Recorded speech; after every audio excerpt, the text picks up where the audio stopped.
What's going on, everyone? Welcome back to the episode of the Primetime Sports Podcast, hosted by Jeremy Larry. I'm here with the legend, Mark Walsh. Northeastern got a big win in the Beanpot, their fifth Beanpot title in the last 6 years. 6 years in a row, they're the Eberle Award winner, which is given to the best goalie. The goalie with the best save percentage gets that award every single year. Northeastern's had the win of 6 straight years. Absolutely ridiculous. I already lost my voice. I'm not even at the game. Last year, it's different because we were at the game, so losing my voice was acceptable. I was watching at Mark Walsh's house and still somehow found a way to lose my voice. Gunnar Wolf-Fontaine, 4 points in the tournament, 2 goals, 2 assists. 2 years in a row, he had some big goals for Northeastern. 2 game-winning goals this year. Last year, 2 goals, I should say, against Harvard in the finals. What did you see in the game tonight? This is going to be a quick recap of the game.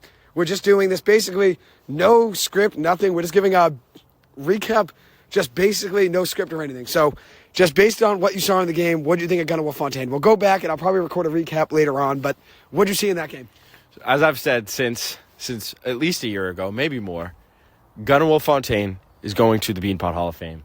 It is a great time to be a Northeastern Husky right now. That's all I have to say. I will say this as well. You touched on this. This might be Northeastern's best Beanpot in the last 6 years. Yeah, I would agree. Easily their most impressive. You're in a Beanpot pool with 2 of the top 4 teams in the country. Yep. BU and BC. Yep. Northeastern's not even ranked. Who wins the Beanpot? Northeastern wins the Beanpot. 5 of the last 6 years. 5 of the last 6 years. And they did it again. And they did it again. And beat BU, a top 3 team in the country. And the crazy thing is this. That looks great too. Cameron Whitehead looked great 6 years in a row. Northeastern had the best goalie in the tournament with the best save percentage. But the crazy thing is this. Northeastern handed BU 2 of those 3 goals, maybe even 3 of 3. But I'd say BU's third goal was more of just, them figuring out a way to find a way to get Northeastern sleeping with about 10 seconds after the second period. But the first 2 goals BU had, Northeastern basically handed them. Mm-hmm. There was a giveaway right out front of the net that cost them. You can't give the puck away out front of the net. Especially that good of a team. Let alone to that good of a team, let alone to that good of a player. Macklin Celebrini scores that the goal. That big of a situation. Scores that big of a goal, right? He's the number 1 pick in the NHL draft coming up next year. You can't give the puck away in that situation. And then you look at the next goal. Super unfortunate goal. McDonald goes down to make a play. Goes off his skate. Top shelf and in. So unpredictable. But for Northeastern to come out, have that kind of showing. Freshman goalie in the pipes. I've always loved Riskovian, his 2-way game. He gets the assist on Gunnar Wolf-Fontaine's goals in this game. And the second goal for Northeastern that made it a 2-2 game, if I remember right, correct? Mm-hmm. Absolutely. Or was that the goal, the third goal? I can't remember. Let me look. Let me look to make sure I get things right. This is, as I said, an instant reaction to the game. Justin Riskovian to the second goal to make it a 2-2 game. So I was correct. 2-2 game. Third goal was Jack Williams, a power play goal to make it 3-3. Jack Williams has been ridiculous all year long. Absolutely. 14 goals, 14 assists, 28 points over the last 14 games. Since Thanksgiving, he has the most points in college hockey. 28 points over his last 18 games, 14 goals, 14 assists. He's been ridiculous as of late. Absolutely ridiculous. And it's great to see. It's just a good time to be a Northeastern Husky right now. I mean, for a lot of the season, it hasn't been. Don't get me wrong. Would you rather have the number 1 season right now with BC? Would you rather have the number 3 season right now? Maybe. But let's look at it this way. Who's taking home the Beanpot tonight? 5 of the last 6 Beanpots, Northeastern Hockey. They've won now another Beanpot title, 9th in their program history. Obviously a great time to be a Husky. 2 in a row, 2 of the last 3 for Northeastern. The women's Beanpot, though, they've won 2 straight, back-to-back titles. It's a great time to be a Northeastern hockey fan. Northeastern's the only name hanging in the garden right now, and that trophy ain't going back to Com Ave. Which is great to see for the Huskies. One thing I want to note, 14 goals, 14 assists, leading the NCAA in scoring since Thanksgiving. That's Jack Williams over his last 18 games, 14 goals, 14 assists. One other question I have for you, Mark. If you look at Gunnar Wolf-Fontaine, came up really clutch for Northeastern last year, had 2 big goals against Harvard in their Beanpot title game last season, had a game-winning goal last week, had a game-winning goal tonight.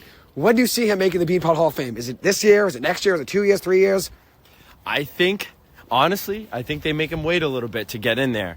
But I'll say this. They showed his Beanpot stats. More than a point per game player in the Beanpot. 5 goals in, I think, 6 games, they said. You're correct, I believe, in his Beanpot career. That is a Beanpot legend right there. He is the reason they won the Beanpot this year. Both overtime winning goals to secure the championship. I've been saying it since last year. I felt like he was a Beanpot legend. I felt like he should be in the Hall of Fame. He will be in there sooner rather than later. That is what I will say. He is going to make the Beanpot Hall of Fame. That is no doubt. And he deserves it. I mean, if you look at this Northeastern team, without Fontaine, this team probably doesn't even make it to the finals tonight. He came up really clutch last week in the overtime period against Harvard.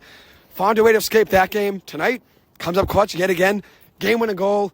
Justin Ritzkovian, like you said, I agree. all year long has been a great player. His whole career at Northeastern now. Underrated, underappreciated guy as well. Now he has a C on his jersey, so it's a different story. But I think that's a guy that might not make the Beanpot Hall of Fame, but I hope he makes the NHL. I hope he has a great hockey career ahead of him. He's one of the great hockey players that I've seen, for sure. One of the best two-way players I've ever seen in college hockey. Crisp on both ends, finds a way to always make the right play, smart decision. That's what you need in college hockey a lot of the time. Tonight, Northeastern gave BU basically 2 of their 3 goals because of some bad decisions. Justin Ritzkovian, Jordan Harris, 2 guys that come to mind that never made the wrong pass or a bad play for the most part. Absolutely. When you look at Justin Ritzkovian's career, I think it warrants an NHL signing, a contract at the end of his college career at Northeastern. He's the captain for a reason as a junior. One other thing I want to ask you, this coming weekend you have a show in Vermont. Now we're switching to music, which we talked a lot about on the radio show, but now we're switching over to music. You have a show in Vermont this weekend. How excited are you?